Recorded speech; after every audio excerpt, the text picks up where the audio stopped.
Hello students, आज बात करेंगे इकोनॉमिक्स में फॉरेन एक्सचेंज रेट के बारे में। फॉरेन एक्सचेंज मतलब दूसरे देश की करेंसी।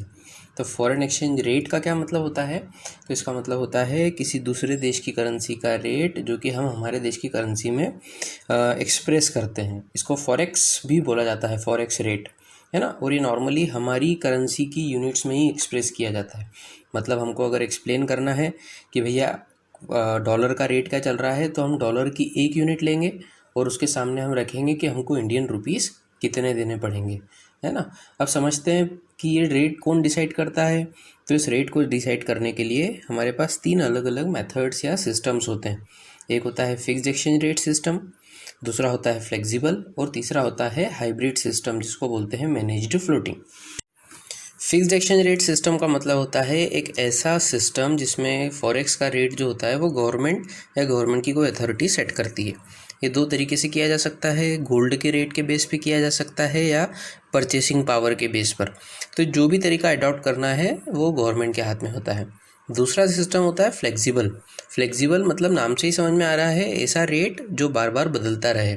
और इस सिस्टम में रेट डिटरमाइन करने के लिए हम मदद लेते हैं डिमांड और सप्लाई की फोर्सेस की। तो जब भी डिमांड और सप्लाई के फोर्सेस के थ्रू रेट डिसाइड होता है तो उसको हम बोलते हैं फ्लेक्सिबल एक्सचेंज रेट सिस्टम।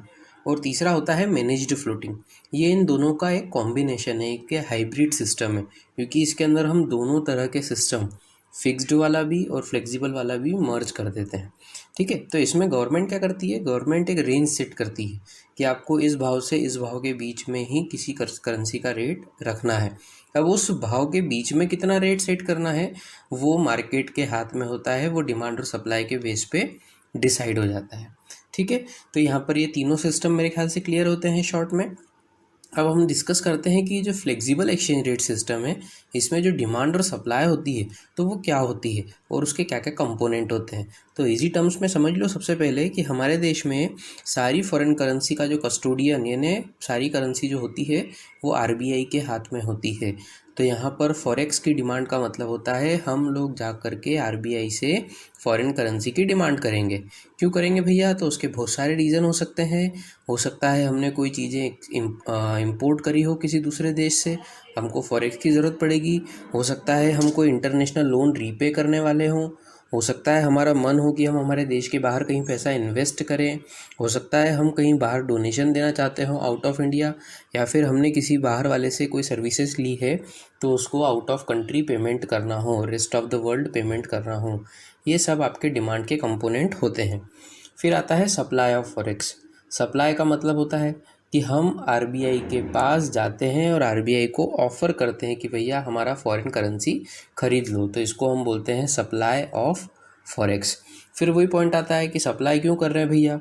तो हो सकता है हमने गुड्स एंड सर्विसेज का एक्सपोर्ट किया, जिससे हमारे पास डॉलर आए होंगे बाहर से, और अब हम वो किसको सेल कर रहे होंगे? आरबीआई को, है ना। दूसरा तरीका हो सकता है कि हमने बाहर से किसी से लोन लिया है, इंटरनेशनल लोन लिया है, या फिर हमने कहीं बाहर रेस्ट ऑफ द वर्ल्ड में इन्वेस्टमेंट किया था, अब वो पैसा डिसइन्वेस्ट कर रहे हैं, मतलब वो असेट बेच के हम आ रहे होते हैं। या फिर हो सकता है बाहर से, यानी आउट ऑफ इंडिया, हमको किसी तरह का डोनेशन मिल रहा हो जो हम इंडिया में ला रहे हों, या फिर हम कि किसी भी तरह की अर्निंग करते हैं from rest of the world और वो हमारे देश में आ रही है फॉरेन करेंसी के फॉर्मेट में।